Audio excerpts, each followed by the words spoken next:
Assalamualaikum warahmatullahi wabarakatuh. Om Swastiastu, Namo Buddhaya, salam kebajikan. Perkenalkan, nama saya Andra Pren Kaung dari kelas A3 semester 6 dengan NIM 2114201084. Dalam pembuatan video ini, saya akan memenuhi tugas ujian tengah semester dari mata kuliah Keperawatan Gawat Darurat dengan dosen pengampu Nurse Olvin Manengkei, Eskep MKes. Dalam video ini akan terdapat 3 poin penjelasan, yaitu penjelasan tentang GCS atau Glasgow Coma Scale, yang kedua penjelasan tentang skala, dan penjelasan tentang triase.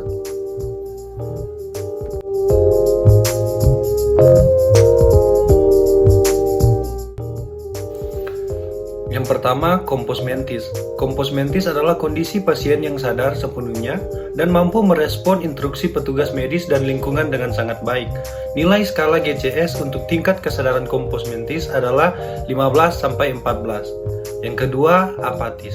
Apatis merupakan kondisi saat seseorang tidak peduli atau merasa enggan untuk merespon instruksi petugas dan lingkungan sekitar.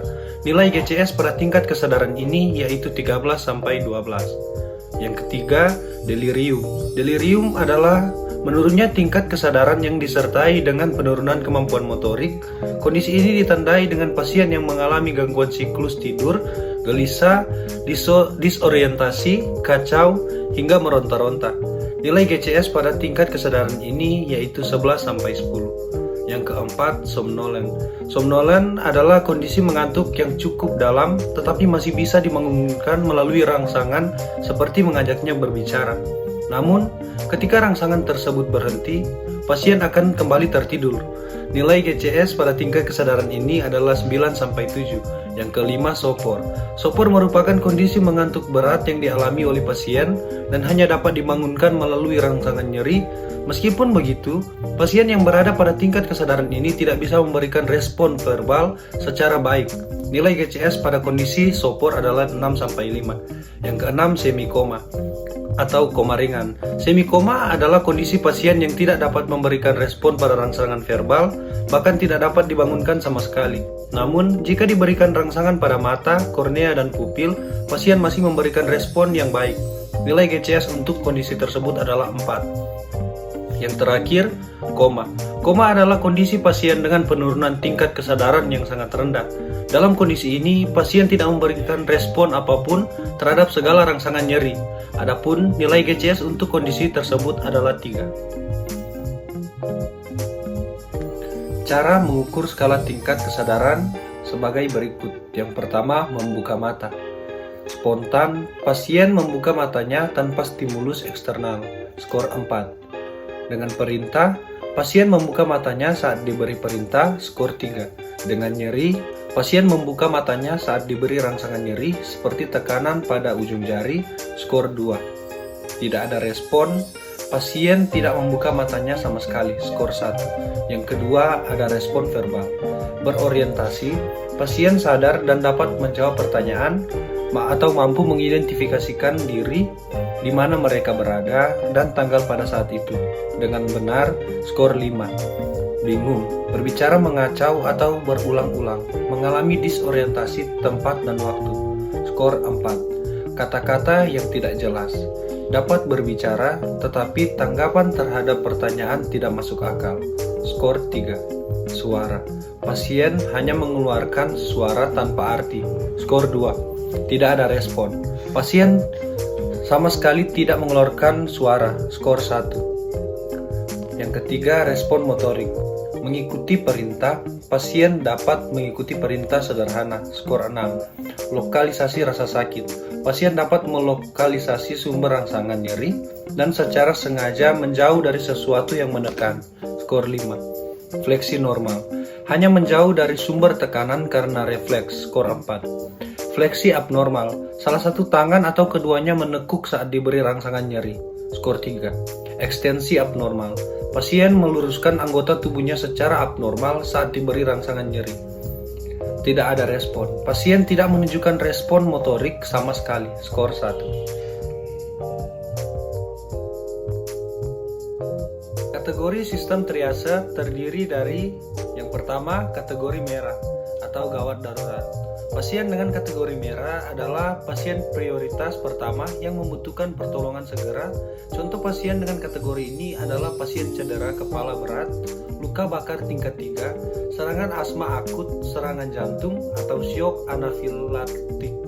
Pasien dengan kondisi tersebut biasanya akan ditempatkan di area khusus, yaitu area resusitasi. Yang kedua, kategori kuning atau gawat tidak darurat. Pasien dengan kategori kuning juga membutuhkan tindakan segera, hanya saja tidak dalam kondisi kritis. Contoh pasien dengan kategori ini adalah korban kecelakaan dengan luka robek. Penanganan dan perawatan terhadap pasien akan dilakukan di area khusus tindakan. Yang ketiga, kategori hijau, tidak gawat, tidak darurat. Pasien dengan kategori hijau umumnya mengalami cedera ringan dan masih mampu berjalan serta mencari pertolongan sendiri. Misalnya, luka lecet setelah kecelakaan, demam tinggi, tetapi kondisi vital stabil. Pasien dengan kategori hijau biasanya akan ditempatkan di ruang observasi. Kategori hitam hanya diperuntukkan bagi pasien yang sudah tidak mungkin ditolong atau sudah meninggal.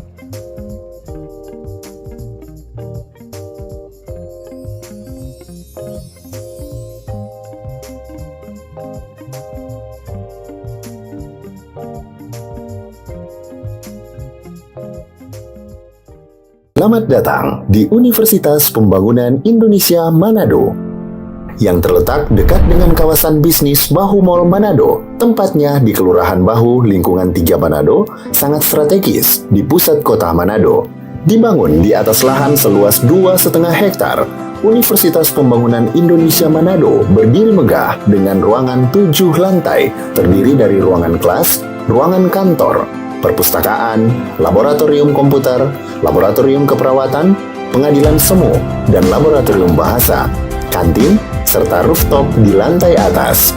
Universitas Pembangunan Indonesia Manado memiliki 6 fakultas dengan program studi, yaitu Fakultas Pertanian, Prodi Agribisnis, Fakultas Hukum, Prodi Hukum, Fakultas Teknik, Prodi Teknik Elektro dan Teknik Sipil, Fakultas Ilmu Sosial Ilmu Politik, Prodi Ilmu Politik, Fakultas Sastra, Prodi Sastra Inggris, Fakultas Keperawatan, Prodi Ilmu Keperawatan, dan Profesi Nurse.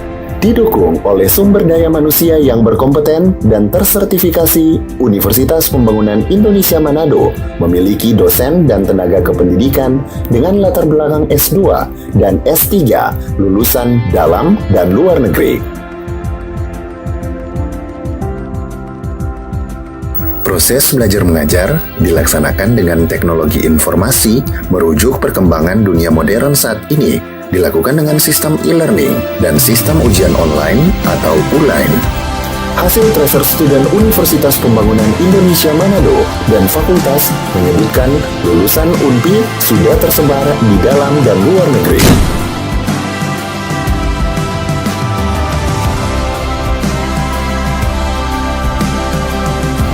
Selamat bergabung putra-putri terbaik bangsa.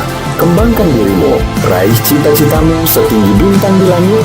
Kami siap menghasilkan generasi terbaik dan pemimpin di masa depan.